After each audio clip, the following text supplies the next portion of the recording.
turret right now can maybe pick off a supply depot without being detected, but it really can't go inside anymore. Yeah, he can't go inside anymore because otherwise he will be in detection range of the missile turret. Looks like the DTs are getting severely injured. He might decide to run with them, only taking down one supply depot, and that's really not worth it.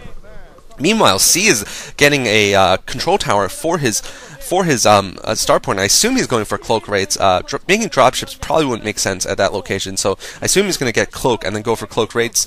And this could be really interesting. I'm not sure if Kal has gotten an observatory yet. He probably can't afford all that tech, considering he's gone for pretty much every arm of the Protoss tech so far. And eSTRO looking quite satisfied there that there is a missile turn. Both of the DTs go down. Kal's DTs all go down there. So really unfortunate for Kal. Just losing both DTs, not being able to affect anything with his rush so far. And actually, we could be seeing a dropship there. Actually, that would be interesting. I didn't see the lights on yet in the control tower, so I don't know if it's researching cloak or not. Looks like something moving down there from the upper left, so it could be a dropship, although I don't know why he would decide to hide it. I guess just to put the element of surprise in. I still assume Wraiths, though.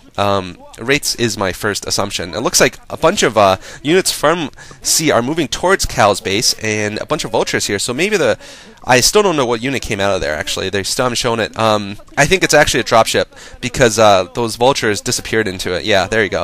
It is a dropship. So he decided to build a hidden starport there for the dropships. I guess that's smart because because Kal did get a good look into C's main base, and he didn't see a starport, so she shouldn't be expecting a vulture drop here. And it looks like a vulture drop going off in the corner of Kal's base. Really good spot there, because there's absolutely nothing in Kal's base here. Horrible spot for Kal now.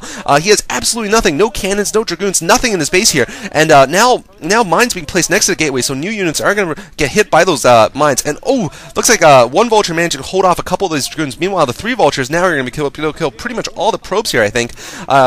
C needs to micro those vultures a little better to get more of the probes. I think he could have gotten a couple more probes there, but he did manage to do some disruption. Now two Reavers down here for Kal, and he's just advancing into tank fire, and that's really not the way to play with those Reavers, but there are enough missile turrets, I think, that the shuttles can't do anything, and this is terrible for Kal here. Kal's going to lose both Reavers to these ranged tank shots, and really doing absolutely no damage here. Kal loses both Reavers.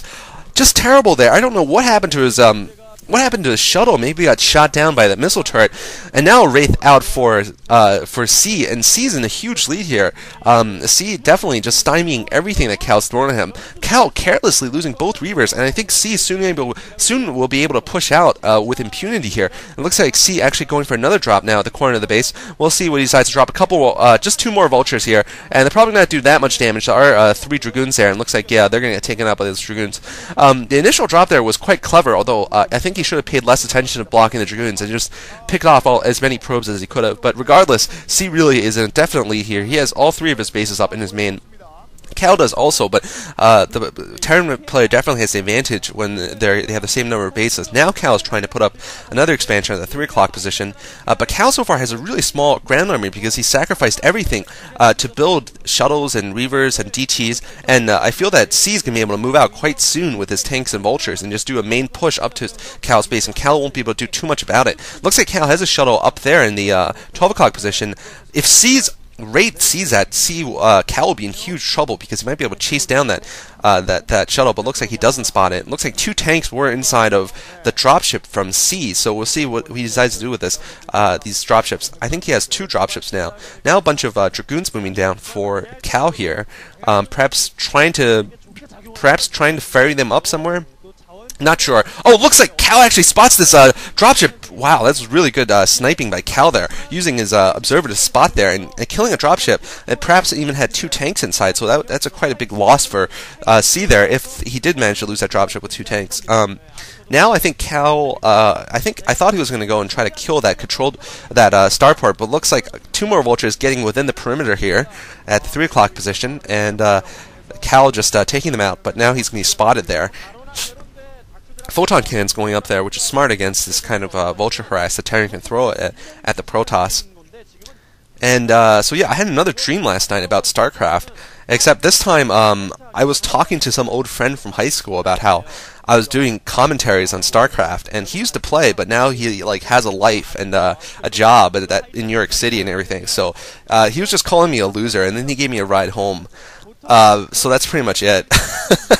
That was my dream about StarCraft last night. Not as exciting as the night before, but I seriously, I gotta stop having these dreams. Arbiter Tribunal up for Kal now, and looks like that's what his Stargate was for. He's gonna try to get Arbiters, but I still think that C has a bit of a lead here, a serious lead here, because C needs to go on the aggressive here. He needs to go on and push here and try to take Kal before those Arbiters are up, because those Arbiters are going to be slow in coming, and C really will have the advantage until they come out. But C is just so far content in laying mines in the middle, so I guess this game so far is still a push here. I wouldn't call any side the favorite now, especially now that Kal has managed to get his expansion up, although I see C is actually getting his third expansion up at the 11 o'clock position. Stargate is pumping for Kal now, producing the first Arbiter, and Kal could pull off some really good recalls here if he plays his cards right and doesn't reveal his Arbiter until the last minute possible. Looks like C is about to set up for a push here. That's what I assume is going to happen. And no, he's just setting up a forward position, I think. Kal finally spots the starport with the control tower there, and I think he's going to spot these new coming expansions also on the left side of the map. 2 expansions now being built for C, and C moving out perhaps just to protect those expansions. Looks like Kal's going to try to take out C's new expansion at the 9 o'clock position, but he's not going to have luck there. A huge amount of tanks there, so C anticipating that move quite well, bringing his tanks to preempt a push into that position, and he's going to be able to hold this position at least for now. Looks like Kal's trying to take the right side of the map. Looks like he's setting up an expansion at the 5, and probably is going to set up the main base at the 5 also. So both players claiming half of the map, but this is what I like about this map. It is quite balanced, I feel, for all races. I really don't see an imbalance so far for any of these races. Yeah, so looks like Kal moving forward with a couple of actually it looks like C rather moving forward, and I didn't know those vultures could actually hit the those probes mining at the mineral only. They seem like that mineral only is quite vulnerable to everything, tanks, storm, lurkers, anything really. Looks like these vultures aren't going to be able to do too much damage otherwise, and they're going to have to retreat for C here.